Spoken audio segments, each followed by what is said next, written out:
So, ayan, remake ko yung itong crostata. Lagyan ko lang siya ng masato soil. Tapos nilagay ko itong ballerina na display. Dati to sa, mga astro ko. Tapos, ayan. So, nag-flower na siya. This is my first time na nakakita ng crostata na nag-flower. So, nakakatawa. Diba? Bongga. Pak. Tapos naglagay ako ng potassium muriate para mas mag-flower pa siya. So yun, ipapollinate ko na din to kasi baka mag-dry out na yung flowers. In fairness, malaki yung kanyang flower. Malaki yun. So nag-flower na to. Oo, hindi lang sila makabuka kasi yung sa net. Ayan. Oo, nag-flower na sila. Ang laki ng flower niya. Sobrang saya ko na nag-flower yung isa kong crostata. Kasi bihira po yung ganyan na nagbubulaklak yung crostata. Once lang ako nakakita na nag-flex ng crostata niya sa isang group. Tapos super daming flower. Tapos kulay white yung common flower ng Gymnocalcium. Kulay white siya. Tapos dati may nagtanong din sa akin kung nagpa-flower ba yung crostata. Sabi ko, oo naman nagpa-flower yan. And ayun, kung tatanungin niyo kung paano ba nagiging crested yung mga yan, ang alam ko sa pops lang ng Gymno. So, nakakuha ko parang 3 yata yung nakuha ko na crested na pops ng Gymnocalcium ko. Kung napanood niyo yung vlog ko nung naglinis ako ng ng Gymno na may scale. So, yung isa doon nakakuha ako ng crested.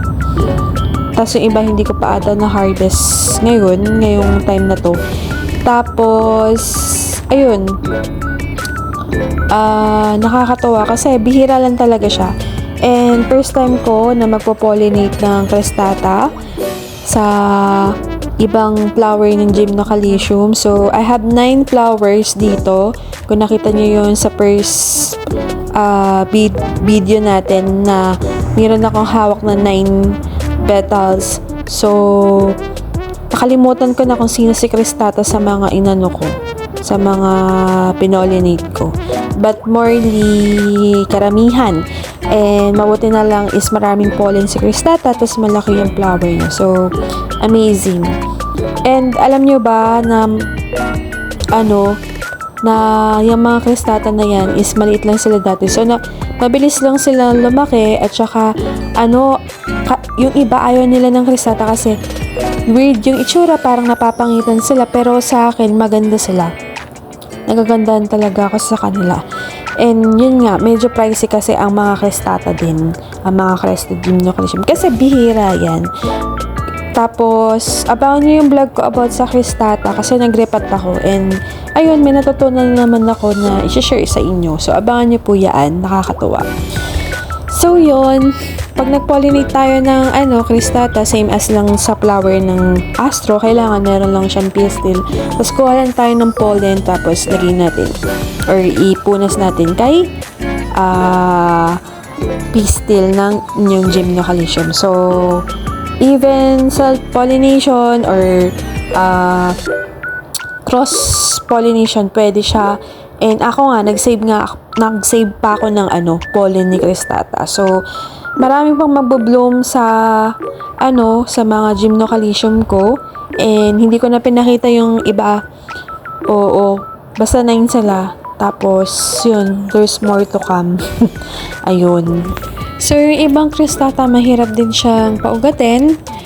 Like, the other Gymnos, hindi sila ganun nag-uugat. May mga ganung crostata. So, ano din, very little lang din yung ugat nila. Parang sa mga gym na lang, hindi sila kagaya ng Astro na mabongga mag-ugat. Yung isa kong cristata is akala ko, nag-uugat. Akala ko na siya. Okay siya sa pat niya. So, hindi pala. Kaya pala ang dry-dry niyang tingnan is namatay na pala yung ibang part niya pero nakapag-save pa naman ako. Tapos meron pa naman siyang variegation. So, that's all for today. Thank you for watching at everything nice at Mitch Succulent Love. See you again tomorrow for another beautiful vlog. And abangan niyo po yung care tips ko sa cristata kasi nirepat ko po sila mga mga 7 yata, 7-8 gano'n. So, ingatan lahat. This is your nurse Bantita saying God bless po. At yun na nga, mag-ingat.